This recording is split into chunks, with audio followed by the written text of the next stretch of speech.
Welcome to the Teachers Academy. In this video, we are going to look at a practical lesson plan framework for teaching grammar effectively.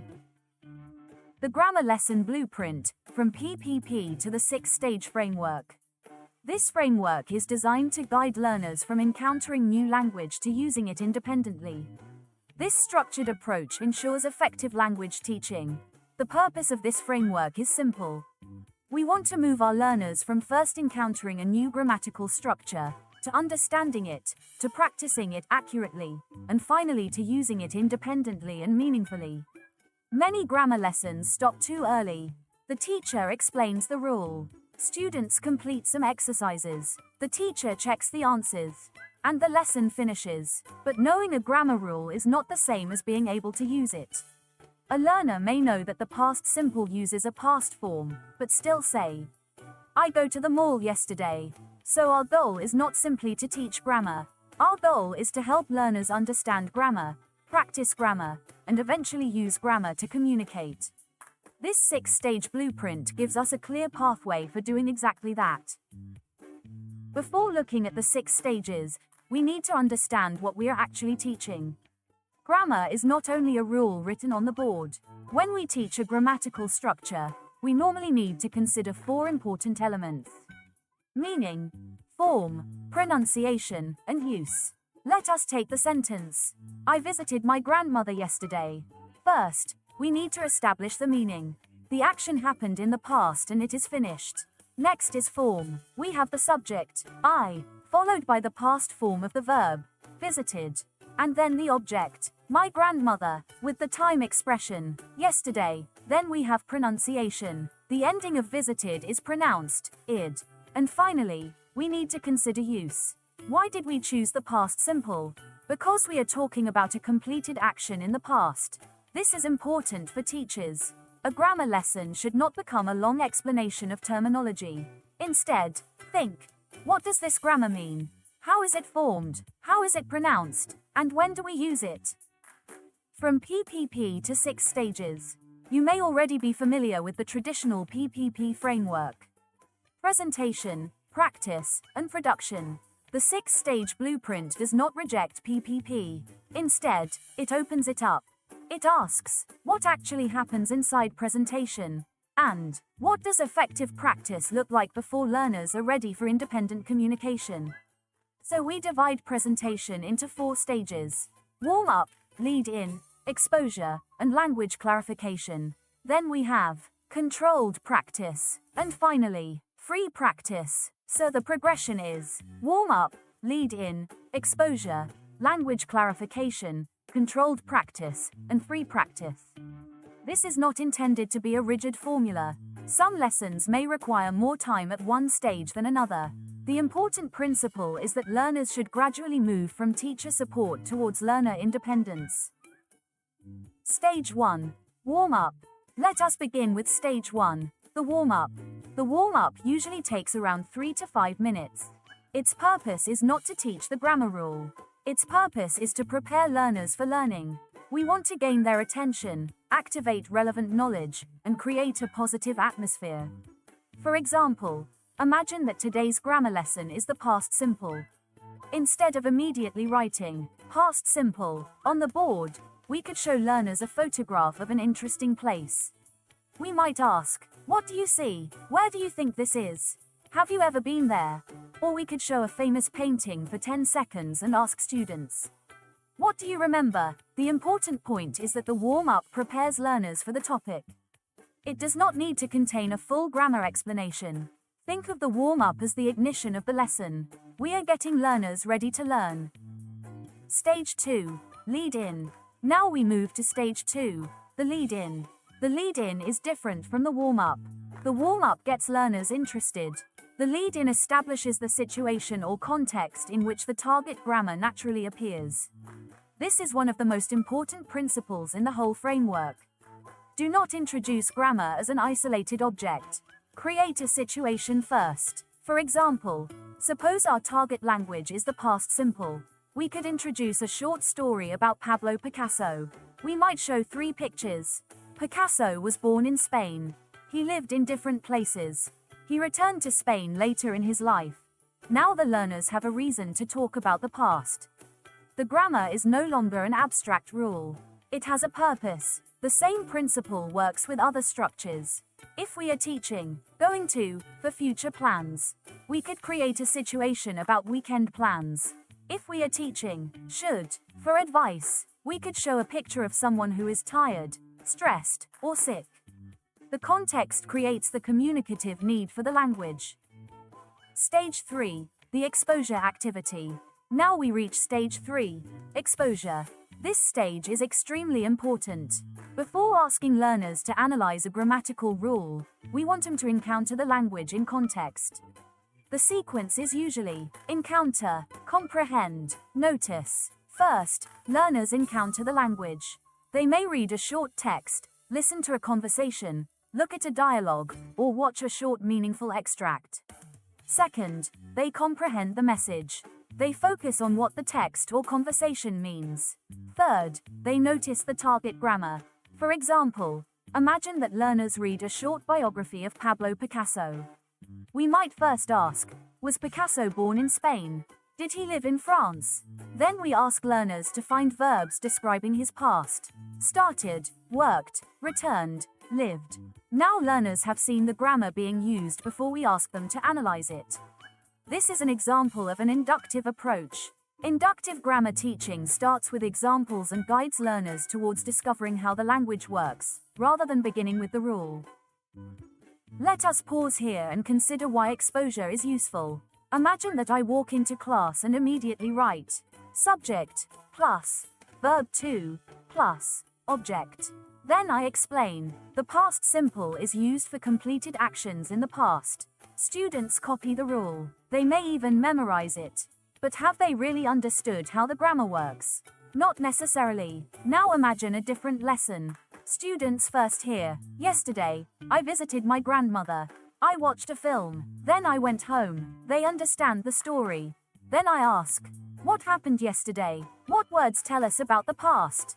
Look at these verbs. What do you notice? Now learners have something meaningful to analyze. The grammar comes from the language they have already encountered. This does not mean that explicit explanation is never useful. In fact, learners can benefit from clear explanations when necessary. The key is to avoid turning the entire lesson into a rule lecture. The teacher's job is to provide enough support for learners to notice, understand, and use the language. Stage 4, language clarification. After learners have encountered the grammar, we move to stage 4, language clarification. This is where we make the language clear. There are 3 major areas to clarify: meaning, form, and pronunciation. And remember that use is closely connected to meaning and context. Let us continue with our example. I visited my grandmother yesterday. First, clarify the meaning. Ask, did this happen in the past? Yes. Is the action finished? Yes. Do we know when it happened? Yes. Then clarify the form. We might guide learners towards subject plus past verb plus object plus time expression. For a negative sentence, subject plus did not plus base verb. For example, I didn't visit my grandmother yesterday. Notice something important. After didn't, the main verb returns to the base form. We say, I didn't go, not, I didn't went. This is exactly the kind of problem that teachers should anticipate and address during clarification.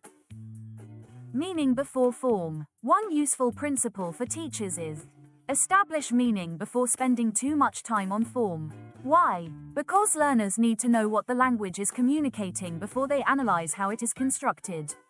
For example, she is cooking dinner. Before writing a grammar formula, establish the situation.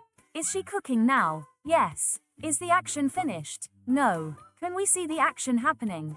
Yes. Now the learners understand the concept. Only then do we move to the form. Subject plus be plus verb with ing ending. This approach prevents grammar from becoming a purely mechanical exercise. We can use concept questions, timelines, visuals, and other tools to establish meaning rather than simply asking learners whether they understand. Concept checking questions, CCQs. Now let's look at one of the most useful teacher training tools. Concept checking questions, or CCQs. Avoid asking, "Do you understand?" The problem is that a learner can easily say, "Yes," even when they do not understand.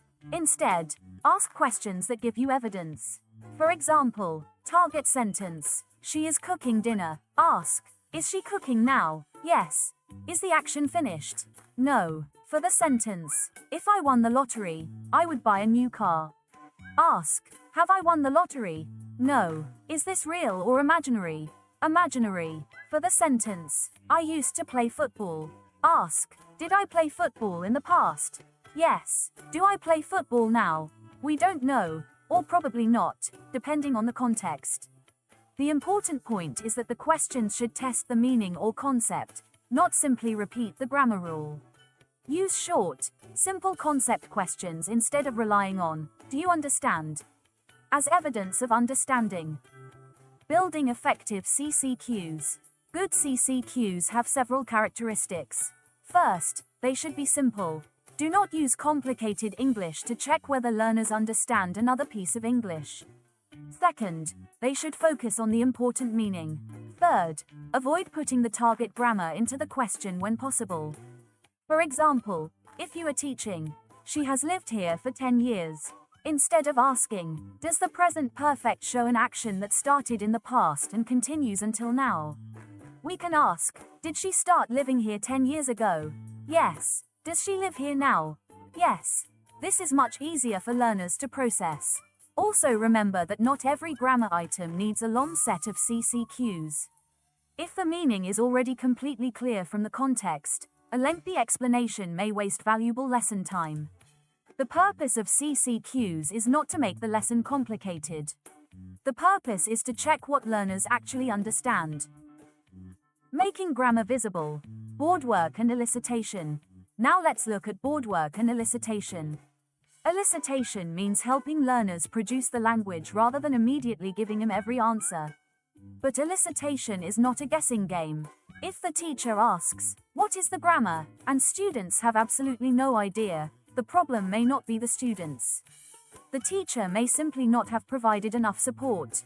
Good elicitation gives learners clues. For example, write on the whiteboard, "Past," and "now," then show the sentence, "He didn't return to Spain." Ask, "Did this happen in the past or now?" Students answer, "Past." Then ask, "What comes after?" "Didn't."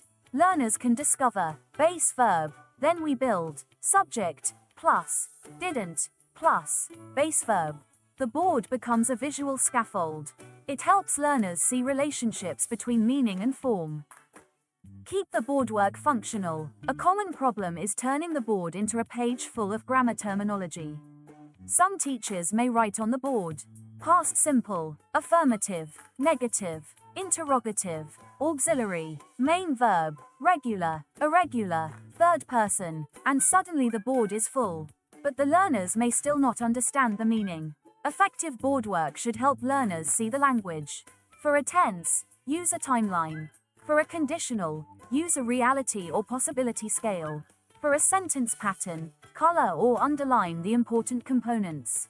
For pronunciation, show the sound pattern. The board should answer 3 questions. What does it mean? How is it formed? How do we say it? Everything else is secondary. Stage 5. Controlled practice. After clarification comes stage 5. Controlled practice. This stage develops accuracy. Learners are not yet expected to communicate completely freely. They need a safe environment in which they can practice the new structure with support. For example, if you are teaching the past simple, you can ask learners to choose the correct form of the verb in the sentence. Yesterday I played, plays, football. Learners choose played, or you can ask learners to change the sentence. Yesterday, she visits her grandmother. 2. Yesterday, she visited her grandmother. We can also use matching activities, substitution drills, sentence completion, and controlled questions. The important principle is that learners should have a restricted set of language choices. At this stage, the teacher is helping learners build accuracy before asking them to manage the language independently. Controlled practice can still be meaningful. Controlled practice does not have to be boring. This is an important point. A controlled activity can still have a meaningful connection to learners' lives. For example, instead of giving students 10 unrelated sentences, "I watched TV, she visited London, they played football," we can give them a restricted set of verbs: watch, visit, play, and ask, "What did you do last weekend?" Students can answer using only the verbs provided. For example, "I watched a film, I visited my grandmother, I played football." The activity is still controlled because the language choices are restricted, but the meaning is personal. This is a useful bridge between accuracy practice and genuine communication. Stage 6. Free practice. Now we reach the final stage. Free practice. This is where learners begin to use the language more independently. The teacher should no longer control every sentence. Instead, learners communicate. For example, after teaching the past simple, students could work in pairs. Student A is a museum guide. Student B is a tourist. The tourist asks questions about Picasso. The guide answers using information from the lesson. The conversation should not be completely predictable. Learners may use the target grammar, but they are also managing meaning, vocabulary, interaction, and ideas. This is the point where grammar becomes a communication tool. The teacher's role during free practice. There is an important change in the teacher's role here. During clarification, the teacher may be highly active. During controlled practice, the teacher guides and monitors. But during free practice, the teacher needs to step back. This does not mean doing nothing. The teacher should monitor, listen, take notes, notice common errors, notice successful language, but avoid interrupting every sentence. Imagine a learner says, "Yesterday I go to the museum and I see Picasso's paintings." If we interrupt immediately, go, no, went, see, saw, the learner may stop communicating. Instead, make a note. After the activity, you can conduct delayed correction. For example, write, "Yesterday I go to the museum," and ask, "Is this talking about the past?" Yes. So what should we change? Learners can correct it. "Yesterday I went to the museum." This keeps the communication flowing while still addressing accuracy. The gradual release of responsibility. The 6 stages can also be understood as a gradual release of responsibility. At the beginning, the teacher does more. The teacher establishes the context, provides the input, guides noticing, and clarifies the language. Then, teacher and learners work together. During controlled practice, learners use the language with support. Finally, learners do more independently. During free practice, they communicate with much less teacher control. So there is a gradual movement from teacher support towards learner independence. This is why the 6 stages should not be seen as 6 unrelated activities. They form a progression. Each stage prepares learners for the next one. The backward planning method. Now let's look at one of the most useful planning principles in the blueprint. Backward planning. Do not begin by asking, "What worksheet can I use?" Start with the final outcome. Ask, "What do I want learners to be able to do by the end of the lesson?" For example, if the outcome of the lesson is, by the end of the lesson, students will be able to talk about what they did last weekend using the past simple. Start by designing the free practice. Perhaps students will interview 3 classmates about their weekend. Then ask, what controlled practice will prepare them for this? Perhaps sentence completion and question and answer practice. Then ask, what clarification do they need? They need meaning, form, and pronunciation of the past simple. Then ask, what exposure will help them notice the language? Perhaps a short text about someone's weekend. And finally, what context and lead-in will prepare them for the text? This is much more effective than starting with a worksheet and trying to build a lesson around it. Let's prepare a grammar lesson by putting the whole framework together. Our target is the past simple. Our final outcome is students can talk about what they did last weekend. Stage 1. Warm up. Show pictures of weekend activities. Ask, what do you usually do at the weekend? Stage 2. Lead in. Tell learners, Last weekend was very busy for me. Show 3 or 4 pictures representing your weekend. Stage 3. Exposure. Give learners a short text. Last weekend, I visited my sister. On Saturday, we watched a film. On Sunday, we went shopping. First, students read for general meaning. Then ask them to find the activities. Stage 4. Language clarification. Clarify. Visited, watched, went. Check meaning. Show a timeline. Clarify form. Then drill pronunciation. Stage 5. Controlled practice. Students complete sentences using a restricted list of verbs. What did you do on Saturday? I watched a film. Stage 6. Free practice. Students interview classmates. What did you do last weekend? They record 3 interesting answers and report back. Now notice what happened. The lesson did not begin with. Today we are learning the past simple. It began with a meaningful situation. The grammar emerged from the situation and gradually moved towards independent communication. Anticipating friction in lesson planning. Professional lesson planning also means predicting where learners may struggle. Do not wait for the problem to happen. Anticipate it. For example, if students use the present instead of the past, prepare a timeline. If students say, "Did you went?" prepare a visual reminder, did, plus, base verb. If students confuse pronouncing the verbs, played, worked, wanted, prepare focused pronunciation practice. For example, worked, T, played, D, wanted, id. If students are passive during elicitation, do not simply ask the same question louder. Give them thinking time. Let them discuss the answer with a partner.